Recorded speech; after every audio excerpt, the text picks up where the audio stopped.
Então, para iniciar, vamos falar do potencial de membrana. Voltando, qualquer dúvida, turma, pode me interromper, inclusive vocês aqui no presencial. Então, a primeira coisa que eu quero chamar a atenção de vocês é dizer que uma célula é igual a uma bateria. Como é seu nome? Você mesmo que parece que é Alexandre. Alexandre, por que uma célula é uma bateria? Como é que você justificaria que uma célula é uma bateria? Na verdade, eu vou formular a pergunta. Cadê os engenheiros elétricos? Então, explica aí para a turma aí o que é uma bateria assim para que... eu não vou ter coragem de explicar o que é uma bateria tendo a presença de engenheiro elétrico, né? Quem sou eu? A bateria é um fundo de corrente.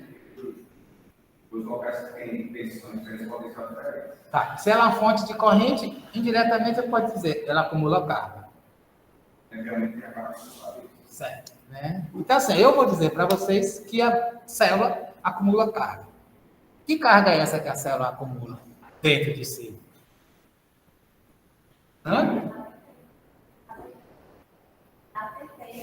ATP?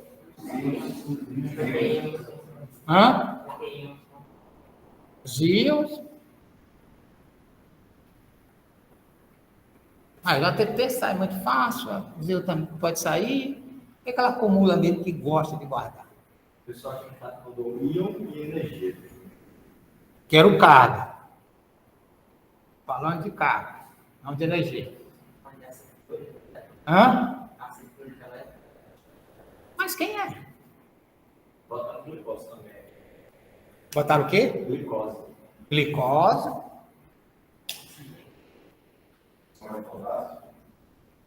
Sódio, potássio. Vocês conhecem, já devem ter visto, né? Em algum lugar, lá no ensino médio, acho que vocês aprendem isso. Uma técnica chamada eletroforese. Vocês não viram isso na bioquímica, não? Viram, não viram? Alguém disse que... Então, isso aqui é uma cuba de uma eletroforese. O que é que a gente tem aqui? Na verdade, isso aqui é uma cuba. Nessa cuba aqui eu tenho um gel. Aqui nesse gel eu faço uns pocinhos aqui. E basicamente o que eu coloco é aqui, ó, um eletrodo aqui, um outro eletrodo aqui, sendo esse aqui o positivo e aqui o negativo, e aqui é uma fonte de energia. E aí eu faço uma diferença de potencial de ação, ou de diferença de potencial elétrico, entre aquela parte lá dos poços e essa parte final. E aí o que eu vou colocar? Eu coloco aqui, ó, minha substância aqui, e isso aí vai gerar o quê? Um movimento. Se eu colocar uma substância que tem cargas negativa, o que é que vai acontecer com ela? Ela vai subir daqui e vai vir para cá, porque esse gel aqui permite, é um gel de agarose, né? Transparente, e vai transmitir. Não é isso? Isso vocês viram, né? E o que é que exatamente a gente faz para determinar? O que a gente coloca aqui para a gente fazer esses estudos? Qual é a substância principal que a gente usa aí? DNA. Amém? Essa DNA. A gente vai ver isso aqui, né? Por que a gente vê essas linhas diferentes? Porque essas linhas diferentes, porque essas substâncias que eu coloquei são de tamanhos diferentes, que aí vão ser em kilodaltons. Aqui, por exemplo, eu posso dizer que esse aqui é o padrão ouro que eu botei, que eu conheço. Esse aqui eu não conheço, e eu estou vendo que aqui eu estou fazendo vários, esse aqui está aqui. Eu sei qual é o valor aqui, e vou conseguir determinar o outro. Depois eu posso, inclusive, recortar, identificar as características disso. Aqui está aqui um exemplo, ó. Então, aqui eu estou colocando um conjunto de proteínas. E aí eu sei que proteínas são essas, e aí eu vou ver, né? Estou comparando, isso aqui eu posso estar no lado A uma espécie, aqui é uma outra espécie, esse aqui ser um indivíduo saudável, esse aqui ser um indivíduo patológico. Certo? Então, as proteínas em si, elas são com cargas negativas. Então, veja, a célula, né, ela já tem um acúmulo de cargas negativas, porque basicamente dentro da célula é proteína, fora da célula não tem proteína, tem proteína, mas não com a quantidade. A proteína tem que ficar dentro da célula. E ela não sai. Então, naturalmente, a célula internamente é negativa. Então, naturalmente, espontaneamente, a célula atrai cargas positivas para dentro. Ficou mais ou menos fácil essa lógica, esse raciocínio? Não é tão simples assim como eu estou falando, mas para a gente poder entender o raciocínio. Então, o que ocorre? Na verdade, eu tenho essa bendita membrana celular. Aqui eu tenho duas membranas, né? Aqui, ó, essa aqui é uma membrana, e aqui é um espaço intracelular de uma célula. Aqui é uma outra membrana, e aqui é o espaço intracelular de uma outra célula. E aí eu tenho um espaço entre as duas células. A gente já vê que essa membrana, aí na microfotografia eletrônica, ela tem, cada membrana tem uma camada, duas camadinhas mais escuras, uma camada mais clara. Esta membrana, ela tem esse modelo, que isso vocês aprenderam lá no ensino médio, que é um modelo que a gente chama de mosaico fluido. Como é seu nome, querida? Priscila. Cecília. Por que a gente chama de modelo de mosaico fluido? Fale bem alto para o pessoal lá de casa ouvir. Porque a membrana, ela é... Então, ela pode ter... Ela é polar e apolar. E ela... Por que mosaico fluido? O que não é rígido? Assim, se não é fluido, é porque não é rígido. Então, mas por que não é rígido? O que é fluido?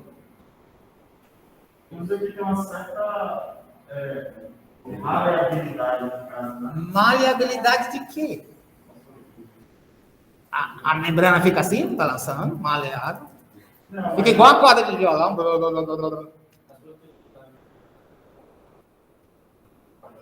Então, é mosaico porque eu tenho lá aquela camada de lipídio lindo e aquele monte de desenho feito por proteínas transmembrana. Se eu estivesse olhando assim de cima, então isso parece um mosaico, né? Que é o que a gente antigamente se usava muito em casa. Então, cada desenho ali eu tenho é uma proteína. E essa proteína, ela desaparece, aparece uma lá, outra aqui. Então, por isso que é um mosaico, tem forma-se aqueles desenhos, e esses, formados pelas proteínas transmembrana, são fluidos. Aparece e desaparece. E essas proteínas transmembrana que vão ser importantes para tudo. Né? Que, inclusive, o prêmio Nobel, né, de Medicina e Fisiologia desse ano foi decorrência de pessoas que estudaram essas proteínas, né, que funcionam como receptores sensoriais. Então, como é que os íons podem atravessar essa membrana? Né? Eles vão... O que nós temos na membrana é uma camada de lipídio, né? Na verdade, duas camadas de lipídio, bufo. Com isso, diz que, olha, se eu tenho um lipídio, não passa água. Você aí, como é seu nome? Sim. Vitor, como é que a água passa pela membrana se a membrana tem lipídio? Como é que a célula bebe? Por proteínas. Hã? Por proteínas. Por proteínas, que é canais. Então, os nossos íons, eles estão hidratados, porque a água é o nosso solvente universal. Então, tudo que está hidratado só vai passar se tiver um buraco naqueles benditos lipídios. É claro que nós temos um monte de substância que são lipossolúveis, que passa ali direto, não quer nem saber. Então, tchau lá para as proteínas e bufo. Exemplo de uma substância endógena nossa, que não precisa de proteína nenhuma, passa ali direto. Bom.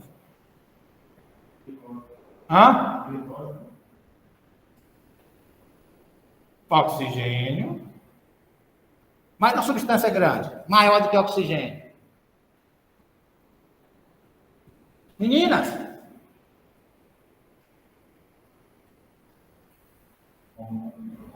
Que hormônio? Colesterol. O colesterol. O pessoal do chat falou muito vídeos. Outra o quê? Vídeos. Ou seja, tudo que for lipossoludo. Sabe o que é quem é muito lipossoludo? São os hormônios sexuais. Os hormônios do tireoide também são lipossolúveis. Então, eles não querem nem saber, ó, atravessa facilmente. Significa que eles vão agir lá dentro no citoplasma direto. Ou eles vão agir lá no próprio núcleo, porque a mesma membrana que tem no núcleo é igualzinha à membrana que está aqui na célula. Então, ele atravessa a membrana celular, atravessa a membrana do núcleo e vai mexer lá no genoma. Ativar ou não ativar, ou seja, dizer assim, olha, seu gene se expressa, agora está na hora de você se expressar, e o adolescente ficar mais doidinho do que já era. Certo? Então, exatamente, né, algumas substâncias nossas fazem isso, mas a maioria, né, precisa, né, de canais. E os íons, eles vão estar hidratados. Então, vou ter canais diferentes que vão permitir. Aqui nesta figura, a gente tem, ó, o íon sódio e o potássio hidratado. Veja que aqui nessa figura ele está sendo representado de tamanho diferente, de diâmetros diferentes, certo? Isso por uma questão de fisicoquímica, de propriedade, né, eletrolítica mesmo, né, do sódio e do potássio, né? O íon sódio, quando ele está hidratado, ele fica como raio, ao invés de estar com várias moléculas de água ao redor dele, maior do que o potássio. Significa que o raio de um canal iônico para passar um potássio é um tamanho, para passar um sódio tem que ser maior ainda. Então, eu vou ter essas proteínas, eu vou ter os canais iônicos. E aí, quando a gente vai olhar as diferenças, né, das concentrações iônicas entre, né, a face, né, externa da membrana e a face interna da membrana, embora a gente sempre chame intracelular e extracelular, mas o que a gente está chamando a atenção é na face interna e na face externa, ok? Sempre pensar, né, nesta lógica. E aí a gente está usando, né, exemplo de dois organismos. Um é o axônio, o neurônio de Lula, não é do Lula, certo? É de Lula, o molusco. Vocês vão saber por quê, eu vou te mostrar para vocês por que a gente fala tanto desse neurônio, né, de Lula, né, e o neurônio de um mamífero. Então, o que a gente tem claramente é que eu tenho umas diferenças bastante grandes. Né? Por exemplo, do potássio, no lado interno, né, no neurônio de Lula é quase, né, 20 vezes mais. Né? Ou 10 vezes mais, né, em alguns outros dias. Do cálcio é o inverso. Olha a quantidade de cálcio que tem comparado externamente, são milhares de vezes mais.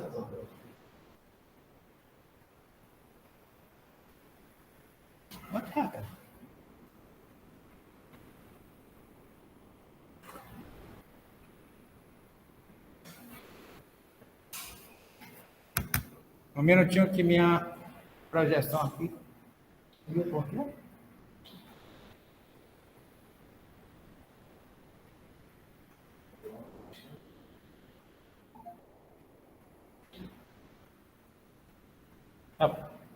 Então, o que a gente tem, né, claramente, né, é uma...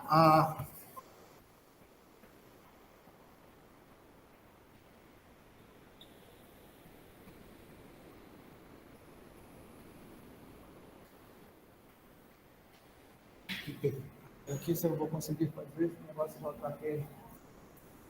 Ele não é isso. Então, veja, o que a gente tem, né, é uma, né, diferença, né, de concentrações no meio, né, intra e extracelular. Né?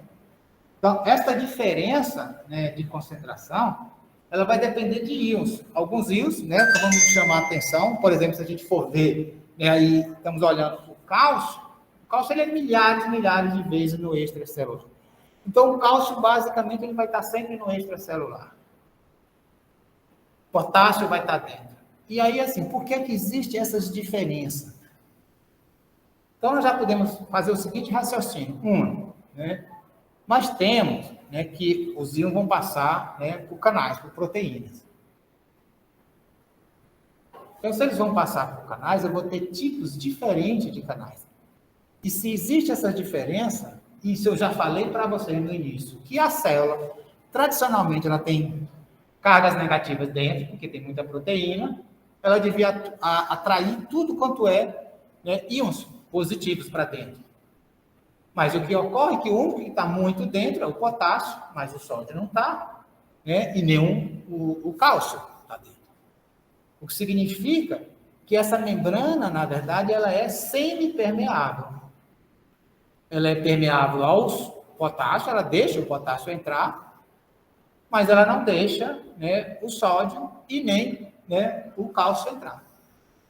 Isso numa situação de repouso. E aí, o que é que nós vamos ter? Né? Nós vamos ter aquilo que nós vamos chamar, então, né, de fluxo de íons. Né? E aí, para falar nisso, vamos falar de movimento, né, de um soluto, né, em qualquer compartimento. Então, aqui eu tenho 2 compartimentos. Tá? Nesta situação aqui, eu tenho um compartimento 1, um compartimento 2.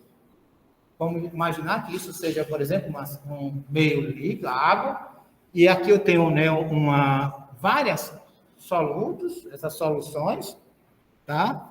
Que estão aqui marcadas como essas bolinhas de vermelho. Eu tenho aqui uma membrana, e isso é permeável. Então, no primeiro momento, eu coloco, né, essa substância só no compartimento 1. O que ocorre é que, no primeiro momento, eu vou ter concentração máxima no compartimento 1 e concentração 0 no compartimento 2. Mas, com o tempo, né, essa substância ela vai, o processo de difusão passiva, né, vai se igualar às concentrações no compartimento 1 e no compartimento 2. Isso significa que eu vou ter, né, uma estabilidade dos fluxos dessa substância de um compartimento para o outro. Mas, se no lugar de fazer isso, eu colocar não uma substância, né, neutra, mas colocar, por exemplo, né, íons, ou colocar a substância, né, que sejam, né, tenham cargas positivas e cargas negativas. No primeiro momento, a mesma concentração. Mas o que eu vou ter é que essa membrana ela é semipermeável. Então, eu começo do mesmo jeito. No momento 0, eu vou ter concentração máxima no compartimento 1, concentração 0 no compartimento 2. Eu vou ter cargas iguais no compartimento 1 e cargas iguais no compartimento 2.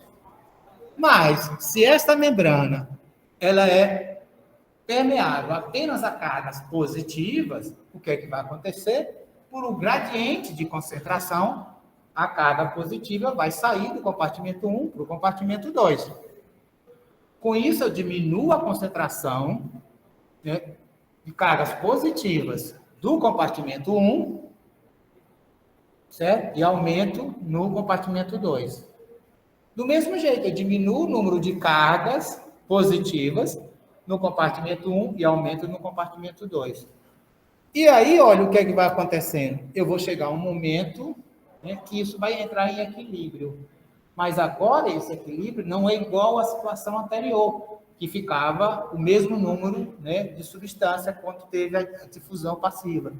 Porque agora as cargas negativas que ficam no compartimento 1 atraem as cargas positivas. Agora eu vou ter, então, olhando só as cargas positivas, né, eu vou ter 2 forças, a gradiente de concentração, que leva, né, a carga positiva do compartimento 1 para o compartimento 2. Mas eu vou ter um gradiente elétrico, que é a atração pelas cargas negativas, né, que vai fazer com que as cargas positivas que estejam no compartimento 2 voltem para o compartimento 1. Com isso, eu entro numa instabilidade. Né? E essa estabilidade nós vamos chamar de equilíbrio eletroquímico. Né? Então, é exatamente, né, a situação que eu estaria fazendo aqui. Né? Fazendo essa diferença. E o que a gente sabe, né, é que para fazer uma diferença e saber quando é que uma substância vai ter equilíbrio químico, eu vou levar em conta né, as concentrações dela. E aí eu vou usar a famosa, né, situação, né, isso vai ser proporcional à concentração do meio externo e interno. Isso é proporcional pelo, né, não é uma proporção direta, é uma proporção logarítmica, né, e que isso, né, vai estar estabelecido, né, por essa equação. Né? O que é esses elementos aqui? São aquilo que vocês viram lá em fisicoquímica. Né? Que é o quê? Né? A constante dos gases, temperatura, né? A valência, né? da minha molécula. Né? Olha, eu sei que esses valores aqui, em condições ambientais, né? Isso aí vai me dar, né, 58. Se eu tiver garantindo a concentração, pressão, né, a constante de Faraday, né, tudo isso, né? E aí, por exemplo, se eu tenho, por exemplo, de potássio, eu sei que a minha valência vai ser 1, o sódio também vai ser 1, isso só vai depender da diferença de concentração. Se eu for ver a diferença de concentração do potássio, que é mais ou menos uma relação de 1 para 10, né, o que eu vou ter, né, fazendo nessa equação, né, o log de 1 sobre 10, né, é exatamente menos 1. Então, isso me dá um valor de menos 58 milivolts. Tá? Então, esse seria, né, se eu tenho, né, não interessa a quantidade, né, de íons que está no exterior, na parte externa e na face interna, ou no compartimento 1 ou no compartimento 2. Se essa relação for, né, de 1 por 10, né, o potencial de equilíbrio, né, vai ser menos 58, né, milivolts. Né, no caso, né, que coincide, né, a diferença de potencial de membrana da célula e que coincide com, né, o potencial de equilíbrio com o potássio. Aqui, a força relacionada à diferença de concentração tem maior, entre aspas, influência que a força de atração das cargas? Isso depende das diferenças de carga elétrica que está entre o meio externo e o interno, certo? Tá? Então, o que vai levar o potencial de equilíbrio vai ser a diferença de concentração, considerando, né, que a questão da diferença elétrica ela é constante. Então, o que é que a gente leva em conta, né, no nosso organismo? Porque as cargas negativas, o que atrai a carga negativa é as proteínas. As proteínas são mais ou menos constantes. A gente estabelece isso. Isso significa que, por exemplo, um indivíduo que é desnutrido, isso já altera bastante. Certo? Mas a gente considera isso como se fosse constante, o que vai variar, então, são as concentrações. E o exemplo que você deu, esse transporte é unidirecional? O íon vai ser de um lado para o outro, não consegue usar? Não, ele é bidirecional. Certo? Ele é sempre bidirecional. Certo? Era só, né, quando você comprar mais ou menos, tem. Não, aí, na verdade, você tem, no primeiro momento, um aumento do fluxo para um sentido do 1 para o 2, e depois você tem com esse fluxo em equilíbrio. Então, quando você diz que eu tenho agora um equilíbrio eletroquímico, significa que esse fluxo ele está em equilíbrio, esse fluxo ainda vai ter. Certo? Tá, mas então tem alguma coisa que fica constante do extraverso? O que vai, por exemplo, o que é que vai fazer com que o potássio, o fluxo seja nesse sentido? É a proteína, certo? Ele vai entrar para dentro da célula. Só que, por outro lado, ele vai entrar e vai sair, porque vai ter a diferença de concentração.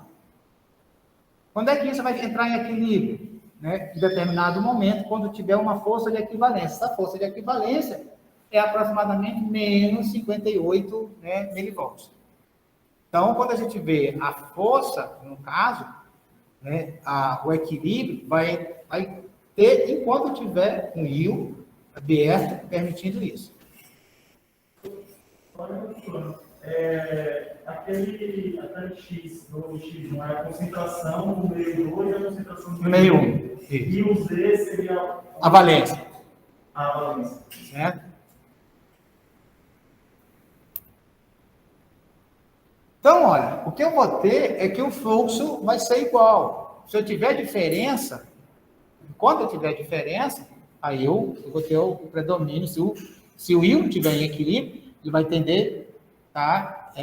O fluxo. Agora, por que é que não tem fluxo de sódio? Por que é que não tem fluxo de cálcio? Se eles estão longe do equilíbrio deles. Porque a membrana não é permeável. A membrana em estado de repouso não é permeável, então não permite.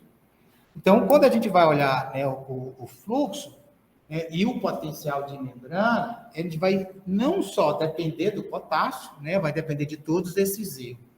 Então, na verdade, o que a gente vai dizer é que eu vou depender da concentração do meio interno e externo, e esse P, aqui, ele vai ser a permeabilidade, ou seja, a possibilidade da membrana permitir a passagem do fluxo. Então, em repouso, a permeabilidade do potássio é grande, é como se fosse 1. A permeabilidade ao sódio é quase 0. A permeabilidade ao cálcio é quase 0. Ao cloro é quase 0. Significa que a contribuição do sódio, do cloro e do cálcio para o potencial de membrana é pequena. É quase 0. Então, quem está contribuindo realmente para o potencial de membrana é essa diferença de concentração de potássio no intra e no extracelular. Os canais para sódio e para cloro, eles não facilitam tanto a... Isso, eles não permitem, não permitem passar. Então, como eu chamei a atenção, olha, isso é a forma mais lógica de eu ver o fenômeno biológico. Então, a diferença mesmo de concentração é no lado interno da membrana e no lado externo. Então, as cargas, quando está afastada da membrana, elas são iguais. Isso por causa da membrana, tem a camada de lipídio, isso permite ter a presença de água ali presente, um acúmulo e tal. E o nosso amigo lá, que é um engenheiro elétrico. Quando eu acumulo muito carga desse aqui, olhando só isso aqui parece com o quê? Com que componente elétrico? Um capacitor. Certo? Então, eu tenho 2 placas, estou acumulando carga ali. O que é que significa? Que esse acúmulo... Qual é a diferença de um capacitor para uma bateria? Não pode ser recarregado, não. Perfeito. Tá vendo? Essa é a vantagem de ter uma turma de medicina que tem um monte de gente que sabe engenharia elétrica, sabe coisa de elétrica. Então, veja. Então a célula, eu posso imaginar a célula da seguinte forma. Ela é uma bateria, ela tem resistência, porque é a permeabilidade, e ela tem um capacitor, e tem capacitor. Então, para cada ilha, é como se tivesse um capacitor de sódio, um capacitor de cloro, um capacitor de cálcio. Ela tem acúmulo. O que vai fazer com que se tiver fluxo desses íons, porque é diferente da energia elétrica. A energia elétrica vai ser transmissão de elétron. Aqui não vai ser elétron. Meu sinal vai ser íons. Certo? Diga. Mas, se você tem um lado, uma carga, do outro lado, uma carga oposta, e você tem um transporte líquido de potássio, esse potássio não tenderia a tentar manter as 2 cargas iguais? Por que eu entendi que os outros íons, porque são melhor caminhar com ele, eles não têm um lado específico, e isso daí é caro. Mas se o potássio consegue ter transitar diferente, por que isso não entra em equilíbrio? Ele entra em equilíbrio, mas a célula dentro não tem carga positiva, negativa? Então, aqueles slides só consideravam os íons, não consideravam os Isso, considerar, certo? Então, assim, se não tivesse carga negativa, o potássio ia ficar 0 a 0. Certo? Tá? Então, a grande questão é por que o potássio vai ter? Então, eu tenho isso, e além disso, ainda tem os outros íons que não podem entrar junto com o potássio, que aí atrai o potássio para voltar. Certo?